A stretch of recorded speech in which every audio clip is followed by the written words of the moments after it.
Ang hirap sumakay yan ah. Baba.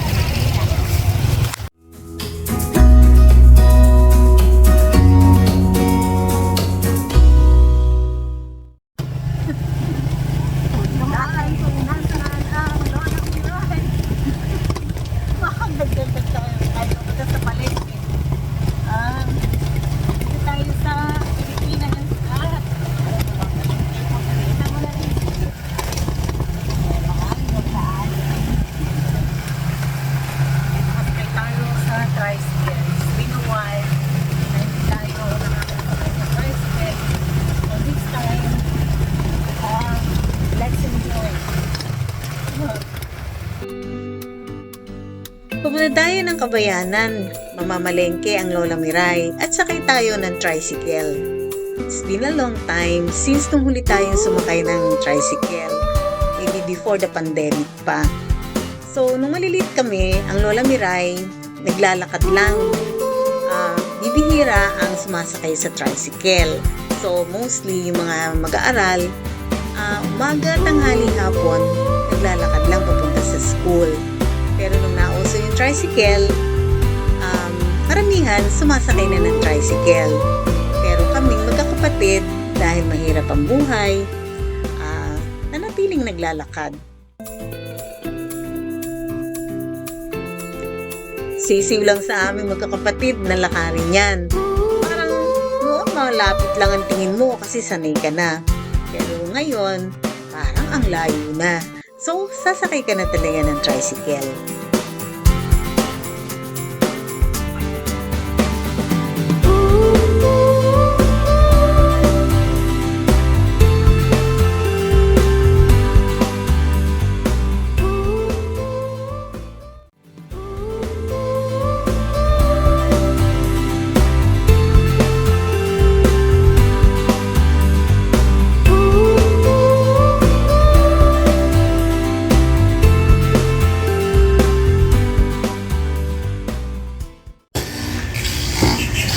Ito yung palengke ng bayan.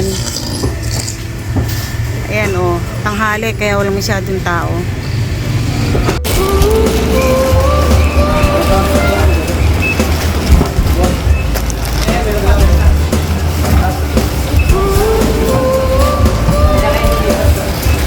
Dulo. Yung pinakakanto doon. Tinatawag nila itlog.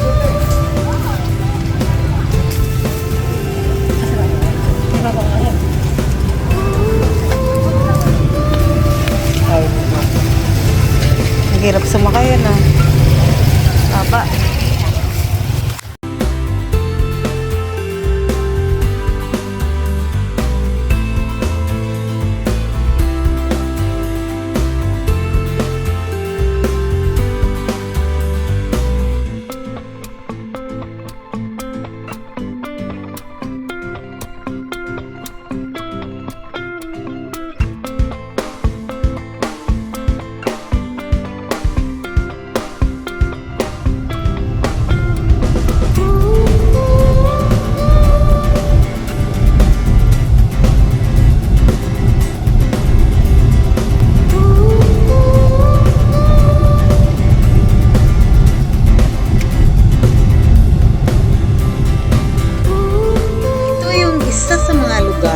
Na nilakaran ng Lola Miray.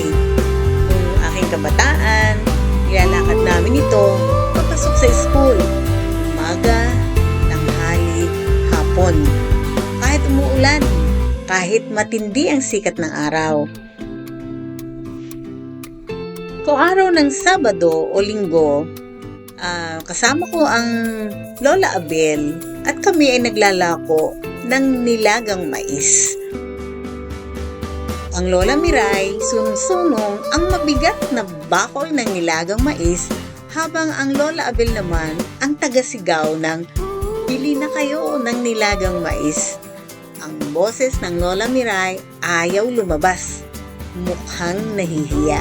Maraming memories sa Lola Miray ang daan na ito.